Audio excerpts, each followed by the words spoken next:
were closing the cabin door. And I said, no, I must be at a rally.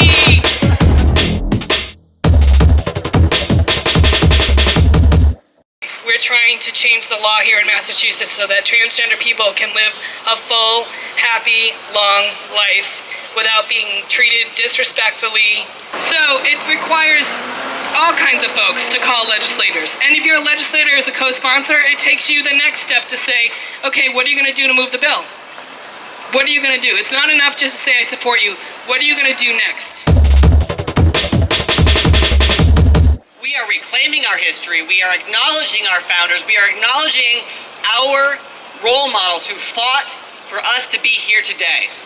And we need to let people know that our community faces daily assaults, daily violence, daily discrimination, and our transgender brothers and sisters are facing that discrimination and violence without basic legal protections. And that has to end right now. That can't wait.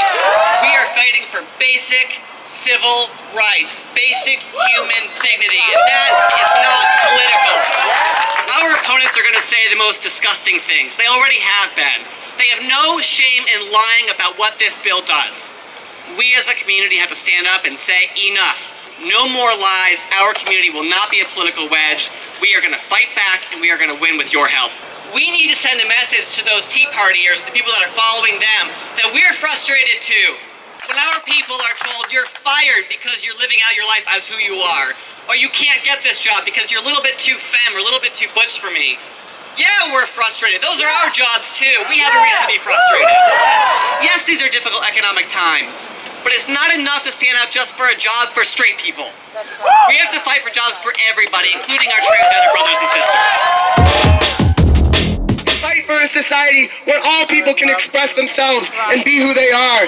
But I think that then raises the question of how we are going to do that. And I think all we need to do is look to history. And history teaches us something. It teaches us that the rights and victories of oppressed people are not won by waiting for those at the top of society to make it for us. It's won through our own self-agency, our own self-activity, and through our own struggle.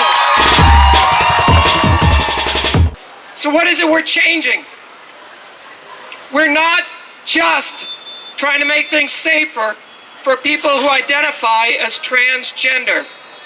The transgender community and the transgender movement is the bleeding edge of gender reform in our culture. That's right. We are the lightning rods who catch hell for other people's gender discomfort. That's right. And that's why more and more people who do not identify as transgender themselves are taking up our cause, because they recognize that this is about the gender discomfort that average people in our culture suffer every day. Yes, this is about transgender rights, absolutely, but it's about everybody's gender rights. The First Amendment says you have freedom of speech. You have freedom to say what you want. Well, I think you should have freedom to wear what you want. You go out there, and when you think, what can I do for transgender civil rights? What can I do for gender rights, for the rights of free gender expression and identity? I want you to kick ass gently.